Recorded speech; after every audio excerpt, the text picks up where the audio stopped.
आदाब, मैं हूं मुमताज आलम रिजवी। बात करूंगा लव जिहाद की। जी हां, द केरला स्टोरी काफी शोहरत हासिल कर चुकी है, काफी मकबूल हो रही है, काफी पैसे भी कमा रही है। लोग कह रहे हैं कि 20-25 करोड़ में बनी फिल्म इस वक्त 100 करोड़ से ज्यादा कमा चुकी है और आने वाले दिनों में ये और भी ज्यादा कमाई करेगी। जी हां, नफरत की बुनियाद पर, प्रोपगेंडे की बुनियाद पर बनी ये फिल्म पैसे तो कमा रही है, लेकिन इसकी वजह से जो केरला के लोगों की बदनामी हो रही है, इसकी वजह से जिस तरीके का माहौल पैदा किया जा रहा है, वो अजीब और गरीब है, वो नाकाबिले बर्दाश्त है। नए नए किस्से गढ़े जाने लगे, नई नई बातें सामने आने लगी और एक फसाना तैयार किया गया है कि दरअसल हिंदुस्तान में लव जिहाद चल रहा है। मुस्लिम लड़के या कुछ धर्म गुरु हिंदू लड़कियों को का ब्रेन वॉश करते हैं और उन्हें मुसलमान बनाते हैं और फिर उनको आतंकवादी बनाते हैं, उनका इस्तेमाल करते हैं। जी हां, एक बहस चलाई गई है मध्य प्रदेश में, एक शख्स के बारे में यही कह दिया गया। वहां यह कहा गया कि एक है जो जैन धर्म से ताल्लुक रखते हैं, सौरभ राजवैद। जी हां, उनके बारे में यही कहा गया और वो अशोक जैन के बेटे हैं। मध्य प्रदेश में काफी हाहाकार मचाया और कहा कि ये मोहम्मद सलीम खान बन गए, प्रोफेसर सलीम खान बन गए और ये आतंकवादी हो गए हैं। ऐसी खबरें। बात में कुछ और कर रहा हूं, बात में इसलिए कुछ और करूंगा कि ये जो अफवाह फैलाई जा रही है, एक बात तो ये समझने की है कि अगर कोई आतंकवादी संगठन हमारे मुल्क में घुसपैठ कर रहा है, हमारे मुल्क में घुसने की कोशिश कर रहा है, चाहे वो हिंदुओं के बीच घुस रहा हो या मुसलमानों के बीच में। और मैंने तो सवाल उठाया था, जो द केरला के प्रोड्यूसर हैं उनसे भी पूछा था कि ये बताइए कि जब ये दहशतगर्द तंजीमें, चाहे वो आईएसआईएस हो या और कोई तंजीम हो, अगर ये हिंदुओं की लड़कियों का ब्रेन वॉश कर सकते हैं, तो फिर आप बताइए कि मुसलमान की लड़कियों का कितना ब्रेन वॉश किया होगा। तो ये हिंदू मुसलमान बांट करके क्यों देखा जा रहा है? ये जो आम शादियां हो रही हैं प्यार मोहब्बत में, इसको लव जिहाद का नाम क्यों दिया जा रहा है? कोई ये नई बात तो है नहीं। और ऐसा भी नहीं है कि ये सिर्फ हिंदू लड़कियां मुसलमानों के चक्कर में फंस जाती हैं, ऐसा नहीं है।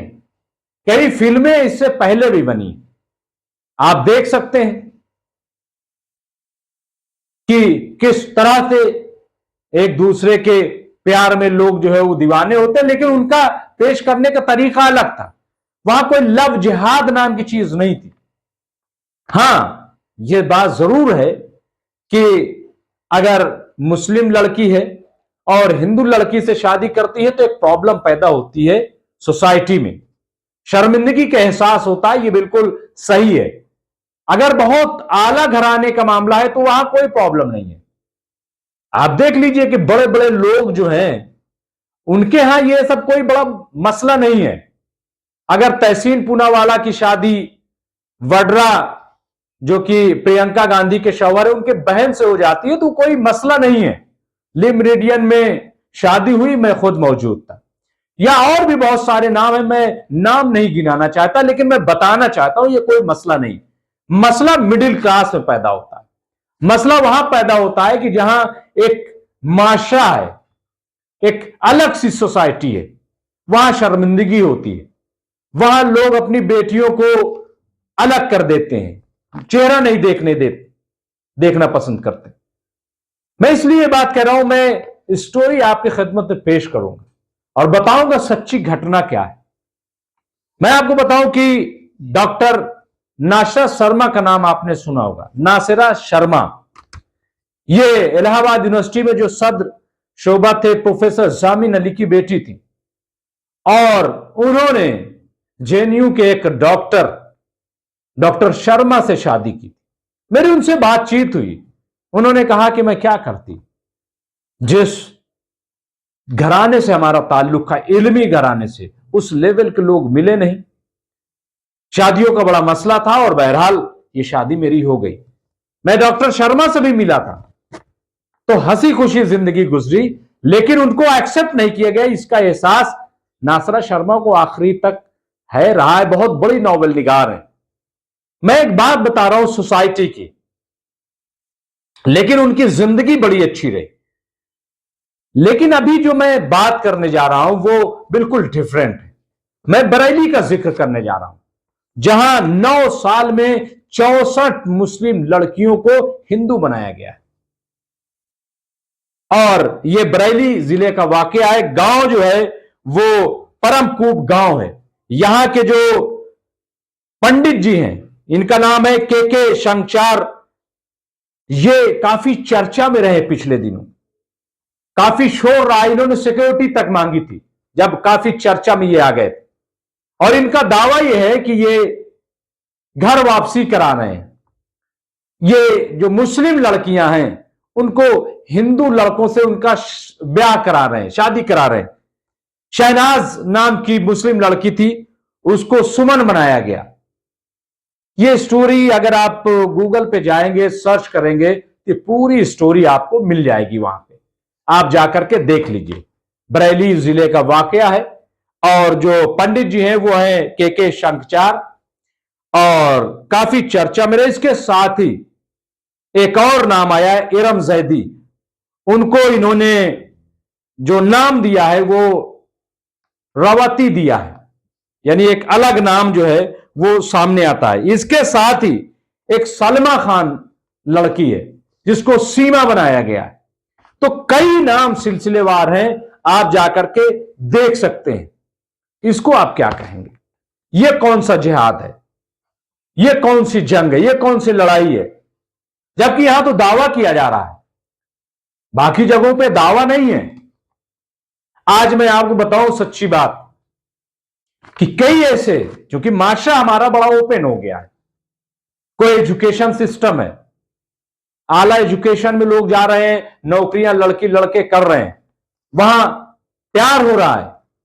लेकिन माशरे की वजह से, और ये जो आज कल चल रहा है, इसकी वजह से शादियां नहीं हो रही हैं, शादियां रुकी पड़ी हुई हैं। डर है, खौफ है मां बाप को दोनों तरफ।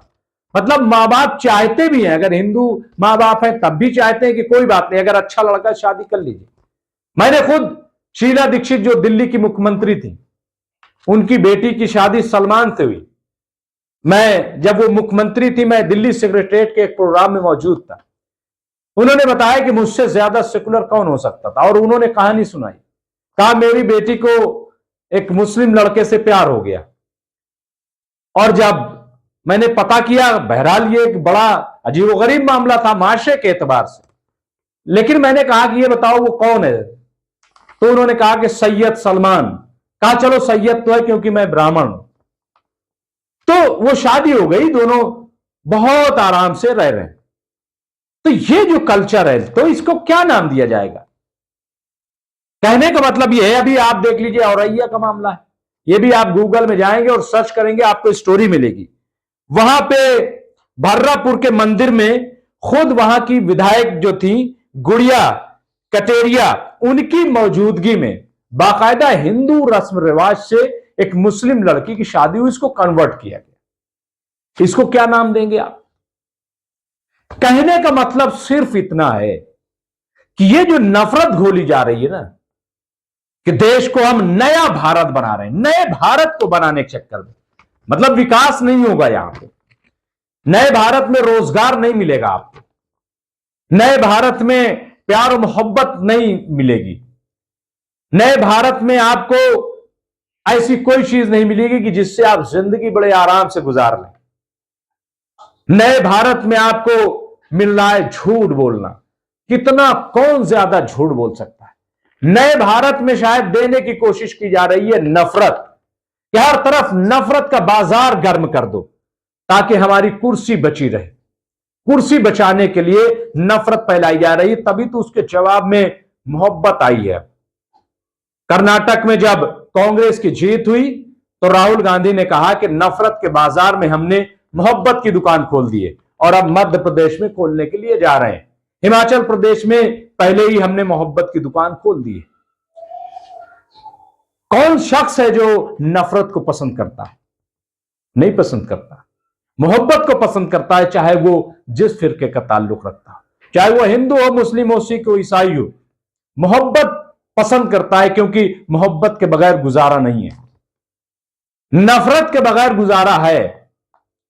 बल्कि नफरत अगर आपके अंदर पैदा हो गई है तो आप जल भुन जाएंगे, आप इतना चिंतित हो जाएंगे कि वो चिंता चिता बन जाएगी।